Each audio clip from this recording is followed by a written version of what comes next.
आपण पाहत आहात लाईव्ह महाराष्ट्र पोलीस टाइम्स।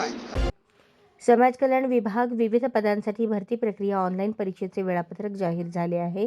परीक्षा 4 मार्चपासून सुरू होणार असून 25 फेब्रुवारीपासून उमेदवारांना ऑनलाईन प्रवेशपत्र संकेतस्थळावर उपलब्ध करून देण्यात येणार आहे। यावेळी कोणत्याही भूलथापांना बळी न पडण्याचे अर्जदारांना समाज कल्याण विभागाचे आवाहन आहे। समाज कल्याण आयुक्तालय, महाराष्ट्र राज्य, पुणे यांच्या आस्थापनेवरील वर्ग 3 संवर्गातील विविध पदांसाठी भरती प्रक्रिया राबवली जात आहे। ही भरती प्रक्रिया संदर्भात अर्जदार यांच्यासाठी महत्त्वाची सूचना असून सदर ऑनलाईन परीक्षांचे वेळापत्रक जाहीर झाले आहे।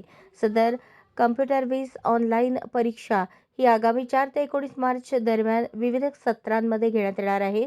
वरिष्ठ समाज कल्याण निरीक्षक, गृहपाल अधीक्षक, समाज कल्याण निरीक्षक, उच्च श्रेणी लघुलेखक, निम्न श्रेणी लघुलेखक आणि लघु टंकलेखक या संवर्गासाठी ही ऑनलाईन परीक्षा आयोजित करण्यात आलेली आहे। उमेदवारांना 25 फेब्रुवारीपासून प्रवेशपत्र ऑनलाईन पद्धतीने संकेतस्थळावर उपलब्ध करून देण्यात येणार आहे।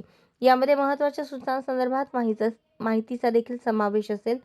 भरती प्रक्रियेस संबंधित अधिकृत माहितीकरता सामाजिक न्याय व विशेष सहाय्य विभागाच्या https://sjsa.maharashtra.gov.in या संकेतस्थळाला उमेदवारांनी भेट द्यावी। तसेच भरती प्रक्रियेच्या अनुषंगाने ऑनलाईन अर्जात नमूद केलेल्या भ्रमणध्वनी व ईमेलने वेळोवेळी पाठवण्यात येणाऱ्या सूचनांचे उमेदवारांनी पालन करावे, अशी माहिती कळवण्यात आली आहे।